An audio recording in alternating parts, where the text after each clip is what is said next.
చూస్ country delight, live better. ఇప్పుడే country delight యాప్ని download చేసుకోండి. సాహితీ లోకంలో చెరగని ముద్ర వేసిన సహజ కవి రచయిత అందశ్రీకి తెలంగాణ ప్రభుత్వం, ప్రజలు కన్నీటి వీడ్కోలు పలికారు.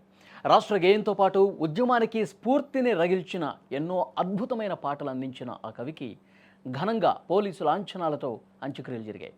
ఘటకేసర్లోని ఎన్ఎఫ్సి నగర్లో జరిగిన ఈ అంతిమ సంస్కారాల్లో ముఖ్యమంత్రి రేవంత్ రెడ్డి స్వయంగా పాల్గొన్నారు. సహజ కవికి కడసారి నివాళులర్పించేందుకు వేలాదిగా జనం తరలి రావడంతో ఆ ప్రాంతమంతా జనసంద్రంగా మారింది. సాహితీ లోకానికి గర్వకారణమైన అందశ్రీ అంత్యక్రియలు ప్రభుత్వ లాంఛనాలతో నిర్వహించాలని ముఖ్యమంత్రి రేవంత్ రెడ్డి నిర్ణయించారు.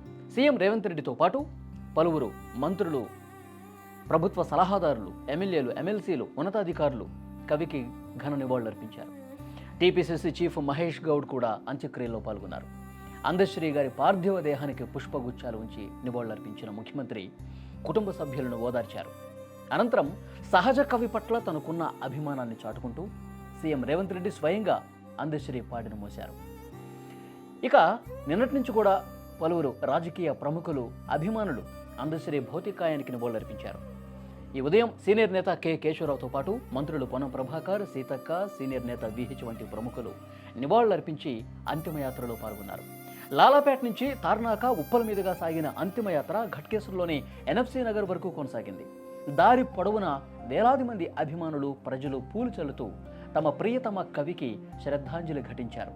విజువల్స్లో మీరు చూస్తున్నారు. ప్రభుత్వ అధికారిక లాంఛనాలతో అంత్యక్రియలు ముగిసినటువంటి పరిస్థితుంది. పెద్ద ఎత్తున ప్రజలు దారి పొడవునా కూడా ఆ ప్రజాకవికి నివాళులు అర్పిస్తూ ఉన్నారు. వారితో తమ అనుబంధాన్ని గుర్తు చేసుకుంటున్నారు. ఉద్యమం కాలం నుంచి వారు రాసినటువంటి అనేక పాటలను గుర్తు చేసుకుంటూ దారి పొడవునా ఆ పాటలు పాడుతూ నివాళులు అర్పించినటువంటి పరిస్థితుంది. నిన్నటి నుంచి కూడా పలువురు రాజకీయ ప్రముఖులే కాదు, వారితో అనుబంధం ఉన్న ప్రతి ఒక్కరూ కూడా నివాళులు అర్పిస్తూ వారి కుటుంబ సభ్యులకు ధైర్యాన్ని చెప్పినటువంటి పరిస్థితుంది. తెలంగాణ ఉద్యమ సమయంలో వారు రాసినటువంటి ఒక పాట మొత్తం జనాల్ని కదిలించినటువంటి పరిస్థితుంది. అనేకమైనటువంటి ధూమ్ధామ్ కార్యక్రమాల్లో కూడా అందశ్రీ పాట లేకుండా లేదు. తెలంగాణ ఉద్యమానికి ఊపిరి పోసినటువంటి అతి కొద్ది మంది ప్రజాకవుల్లో అందశ్రీ ఒకరు. అందుకే ఆయన లేరు అన్న వార్త తెలిసిన తర్వాత, హఠాన్మరణం చెందారన్న వార్త తెలిసిన తర్వాత తెలంగాణ సాహితీ లోకం ఒక్కసారిగా దిగ్భ్రాంతి వ్యక్తమైనటువంటి పరిస్థితుంది. ఆయన అనారోగ్య సమస్యలతో బాధపడుతూ ఉన్నారు. కొద్ది రోజులుగా ఆయన బీపీ సమస్యతో బాధపడుతూ ఉన్నారు. దానిని నిర్లక్ష్యం చేసిన కారణంగానే చనిపోయి ఉంటారని చెప్పి గాంధీ వైద్యులు కూడా ధృవీకరించిన పరిస్థితుంది. అంతకు ముందు రోజు కూడా ఆయన చాలా యాక్టివ్గా కనిపించారు. అయ్యప్ప పూజలో కూడా పాల్గొన్నారు. కానీ ఒక్కసారిగా తెల్లవారుజామున ఇలా జరుగుతుందని చెప్పి కుటుంబ సభ్యులు అసలు ఎవ్వరూ కూడా ఎక్స్పెక్ట్ చేయాల. బాత్రూమ్ దగ్గర పడిపోయి ఉన్నారు.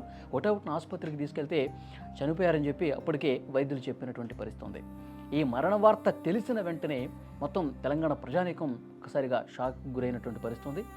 పార్టీలకు అతీతంగా బీఆర్ఎస్ కాదు, కాంగ్రెస్ కాదు, బీజేపీ కాదు, ప్రతి ఒక్కరూ షాక్ అయిపోయినటువంటి పరిస్థితుంది. వెంటనే అక్కడ భౌతికాయాన్ని దర్శించడం, నివాళులర్పించడం, కుటుంబ సభ్యుల్ని ఓదార్చడం ఇదంతా జరిగింది. సో ఒక గొప్ప కవిని తెలంగాణ కోల్పోయింది అన్నది మాత్రం నిజం. ఆయన లేని లోటు ఎవరూ తీర్చలేనిది.